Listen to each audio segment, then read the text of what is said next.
За сигурно и безбедно користење на велосипедот како превозно средство секако потребна и соодветна инфраструктура која што ќе не обезбеди таа сигурност и безбедност. На оваа тема во студиото разговарам со мојот гостин Дарко Арсовски од граѓанското здружение Go Green. Добар ден и добре дојдовте. Благодарам на поканата. Користењето на велосипедот, слушнавме во претходните прилози јавувања дека го менува начинот на животот на луѓето, а воедно им носи и многу придобивки. Но зошто велосипед како примарно превозно средство? Да, многу ми се допадна дека сите претходни говорници збореа како позитивно влијае лично на нив, но и кажува дека и за градовите е добро. Дека не е само како тоа ако ние се движиме ќе бидеме поздрави, посреќни, социјални битија повеќе ќе бидеме, но исто така и дека самите градови имаат бенефит од тоа. Значи одиме сега од аспект примарно средство. Ако секој од нас барем 4 дена неделно, не мора да е 5 дена, дури не мора да е 4 дена, може да е само 2 дена неделно, се движи со велосипед, тоа значи дека нема се движи со кола, нема да се вози со автобус.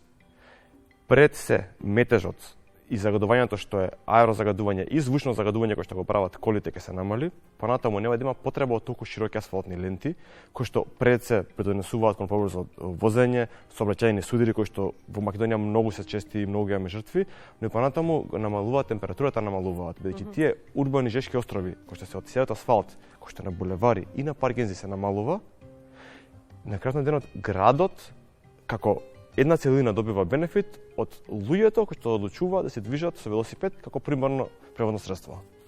Јас ќе се надоврзам и ќе кажам дека велосипедот како превозно средство не троши фосилно гориво, а со тоа нивото на издувни гасови во воздухот се намалува и квалитетот на воздухот расте, што значи дека колку повеќе автомобили ќе отстранеме од улиците и ќе ги замениме со велосипеди, толку подобро за сите нас, за нашето здравје и околината во кое што живееме. И ајде уште малку да се надоврзаме на тоа што го кажавте на почетокот за еколошките бенефити што ги носи велосипедизмот, односно возењето на велосипедот. Па да, баш совршено кажавте. Помалце коли, подобро за сите. Значи, на град на денот, на некоја кола му е потребно. Факт е дека во градот има луѓе кои што им е потребно, дали тоа луѓе со посебни потреби во движењето, дали тоа полиција, брза помош. Коловозни ленти постојат и ќе постојат. Но дали навистина на сите не треба толку многу коловозни ленти? Дали навистина сите уживаат да стојат заглавени во сообраќај и да барат паркинг места за коли? Дали на нив им е убаво чувството, кога седнуваат и викаат, еве ќе возам 40 минути да поминам 5 километри, или пребеделе со велосипед да стигнат таа дистанца за 10 минути? Истражувањата покажуваат дека најголемиот дел од дневните патувања кои ги правиме секојдневно се пократки од 5 километри, што ги прави идеални за изминување токму со велосипед. При тоа споменавме, избегнувате сообраќаен метеж, помалку се нервирате и секако не треба да барате паркинг место. Има ли доволно велосипедски патеки за да го постигнеме сето ова? Па, може да зборуваме за Македонија, може да зборуваме за Скопје. И за главниот град, но и за другите градови би сакала. Да, фер е тоа. Во оваа случај одговорот е не. Скопје предничи пред сите други македонски градови, но за жал и тука не е доволно. Факт е дека немаме целосна велосипедска мрежа. Ако јас или вие решите од дома да стигнете до првата велосипедска патека, дали е таа пред вашиот дом, 350 метра како што е препорачано во престо европската директива, или пак е на километар 2 најблискиот булевар. 90% од граѓаните се на километар 2 до најблиската велосипедска патека во Скопје. Значи дека за нив не е безбедно.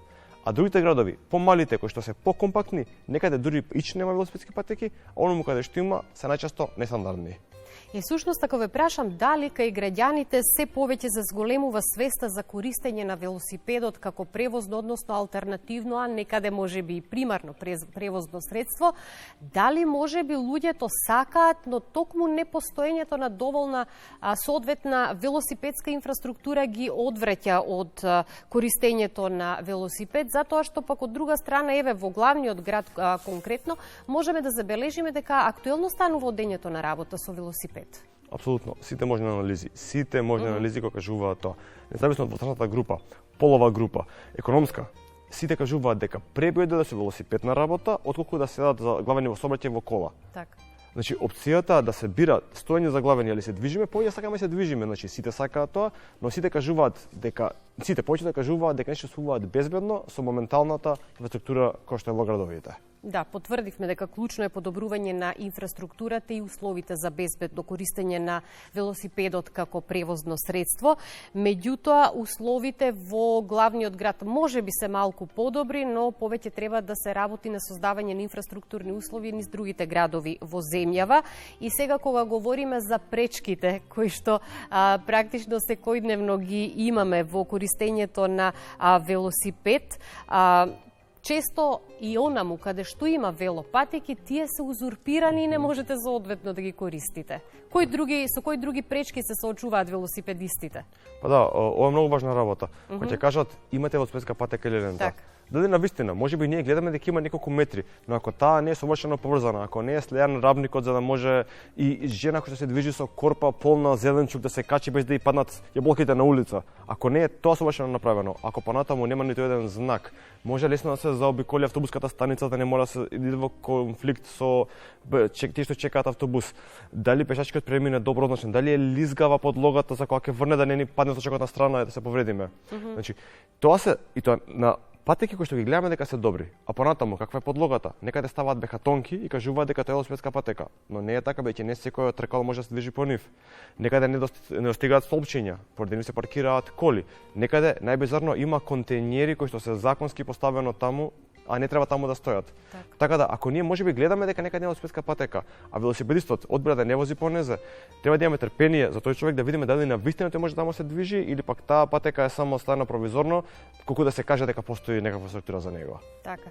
Говоревме за придобивките од возењето на велосипед, тие си од здравствени, еколошки, економски, финансиски. Ако направиме една споредба од финансиски аспект, изборот меѓу автомобил и велосипед е очигледен и ќе избегнете гужвата и нервозата, ама од друга страна пак и ќе заштедите навистина многу. Без разлика на тоа што знаеме дека има и многу скапи велосипеди кои што се навистина квалитетни, но сепак ако користите автомобил повеќе ќе потрошите.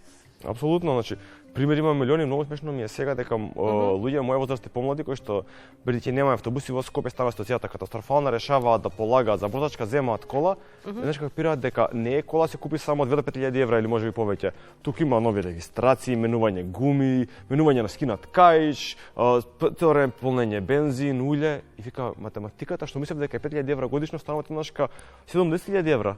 А со велосипед скоро секојаш е исто, освен една да дупнати гуми кои што може да чинат меѓу 300 и 500 денари плюс на семејниот буџет. Така. Читав една статистика, всушност поред направени истражувања, лица постари од 55 години повеќе го користат велосипедот како превозно средство, за разлика од другите старосни групи. И овде ќе ги издвоиме жените дека тие повеќе се подготвени да одат на работа со велосипед, за разлика од мажите, кои дури 34% го користат автомобил како единствено превозно средство. Но она што мене ми интересира, дали се повеќе млади користат велосипед како превозно средство и практично тие треба да ни бидат целната група кои што ќе бидат насочени кон ова здраво практикување на физичка активност со велосипед. Да, значи прво морам да ги поздравам и пофалам сите жени што одлучуваат да возат велосипед. Тие се навистина тивките херои, бидејќи не ги гледаме колку многу е ново. Скопје посебно многу почесто возат возрастни жени него ли мажи. За жал, тоа е најчесто поради тоа што главниот предонесувач на буџетот во семејството е мажот и тоа ја вози колата, а второто што викате алтернативно средство е кај жената, а треба да биде примарно бидејќи и мажот ако одлучи тоа што значи дека 20-та решава тоа да го направат. А од аспект на дали младите повеќе возат, апсолутно да. И тоа е посебно видливо кај луѓе кои што ќе фатат визер за 20 евра кога ќе идат во Амстердам или Копенхаген или било кој европски град, значи не само вие како метрополи главни. И ќе кажат, чекај малце, тука јас можам да возам велосипед и да стигнам секаде пребрзо и безбедно, а во Скопје треба да се мажам со таксиња, коли, автобуси. Тие млади кои што ќе прошетат барем една недела надвор, си викаат, па во Скопје ќе пробам и кога се качат на велосипед, сваќаат дека е навистина подобро и поубаво и поедноставно него ли било кое друго превозно средство. Меѓутоа овде ако ја споменеме и велосипедската култура, мислам дека таа е тесно поврзана со целокупната сообраќајна култура. За да практикувате велосипедска култура, треба на ниво на целиот сообраќај низ сообраќајниците да се почитуваат сообраќајните правила и прописи и сите соодветно да се движат по своите обележани ленти секако да бидат безбедни. мора признам дека ми се допаѓа како зборите, бидејќи ретко кој навистина така каже, обично викаат криви се само тие лошо така, возат. Да. А исти луѓе кои што лошо возат кола, возат и точак и пешки идат лошо. Секаде, но има една парадигма која што вика инфраструктурата го моделира однесувањето. Ако ние имаме патека која што не се знае дали е коловоз, дали е велосипедска, дали има некој дел измеѓу, дали има тука контењер, автобуска, ако се е хаотично, ние се движиме хаотично. Но ако е направено убаво поделено, да се знае каде е зеленилото, каде иде пешакот, каде е велосипедистот, неговата патека е порапава, неговата е помазна или повисока, пониска, ние без да гледаме, без да мислиме, се движиме на своите патеки.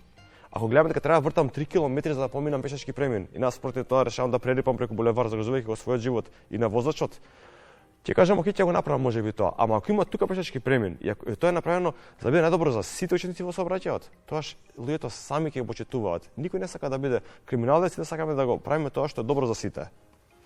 Дарко, денеска ве представив како представник на граѓанското здружение Go Green. Јас би сакала да истакнам дека меѓу големиот број настани кои што ги организиравте, во петокот на 25 април ви организиравте портокалова велосипедска тура во Скопје. Ете, има ичката го носи надписот на самата тура и би сакала да ми кажете колку се посетени ваквите настани и она што многу е значајно, колку ваквите настани придонесуваат за зголемување на бројот на граѓани кои користат велосипед со истекнување на бенефитите кои што ги носи практикувањето на ова превозно средство. Факт е дека во Македонија луѓето се многу желни да прават такви настани и да учествуваат на нив. Веќе за жал Македонија нема доволно паркови настани на отворено кај што може да се социјализираме и дружиме. Кога има било каков настан со велосипеди возење, често доаѓаат луѓето. Значи преполни се улиците. Многу сакам кога ќе се организираат тие што организираат банките, веќе тоаш гледаме во улица многу луѓе, цели булевари полни со 5000 луѓе понекад возат на тие настани. Едноставно сакаат да го прават тоа. И тие настани баш влијаат, бидејќи тие прво тоаш го гледаат градот со поинакви очи, макар и да е само за пола сат движење во кој што од дома искачаат, точакот го поправаат предходно, викаат абе чекај, може го правам ова и за на работа да одам, и за на кино да одам, но и со моите деца или моите пријатели да идам на сладолед. Практично ги поттикнувате, да. Ги потсетуваат тие работи и си викаат за војднина може го правиш исто ова. Затоа дај Боже да има повеќе вакви настани, бидејќи позитивни се за луѓето, позитивни се за градот, позитивни се за сите. Така. Значи интересот е навистина голем. Тоа ми се допаѓа. Апсолутно. Сега јас го кажам, возењето велосипед може да го спаси светот и да го направи нашиот живот подобар. Која би била вашата порака? Да. Мојата порака не е толку многу за луѓето што одбираат да возат велосипед, туку повеќе институциите имаат голема одговорност. Так. Гледаме дека тие што проектираат булевари и улици, кога прават булевари и улици за коли и паркинзи, тоа повеќе се возат коли, повеќе луѓе гинат. А смислам во Македонија дека стварно е сериозно, ситуацијата се многу повредени и загинати во сообраќајот. Затоа ги повикувам сите градоначалници, сите планери, Министерството за транспорт да внимаваат што прават. Кога прават некој план, кога веќе јонака инвестираат милиони евра во таа реконструкција, внимавајте, направете велосипедска патека, пешачка патека. Да ги имаат предвид сите учесници во сообраќајот. Токму така. Да. Броиме само коли, инвестираме во коли. Имајте нум дека сите сме пешаци еден ден. Затоа и сега ќе кажам на крај ако може дека миломе дека соработуваме со Министерството за транспорт. Има слух за нашите барања, пишуваме заедно правилник за велосипедска инфраструктура, за која што потоа ќе може било кој планер во било кој град, дали е тоа Охрид, Струмица или било кој друг што прави. Ако реконструира улица, да може да го отвори и да каже тука мора да има велосипедска патека, велосипедска лента, таа ширина. Такво е заобиколувањето. Покажате милион сегменти како во Охрид се вози на кружниот тек, каде што нема квалитетна велосипедска инфраструктура. Луѓето не одбираат да возат таму и се го загрижуваат својот живот бидејќи нема што прават во животот, туку бидејќи немаат начин како да направат тоа безбедно. Пораката првично е за институциите. Ве молам бидете одговорни бидејќи колку македонци останавме тука, малку сме да бидеме барем ние сложни дека треба живееме добро и да правиме добро за сите. Дарко, ви благодарам многу за гостувањето. Фала за поканата.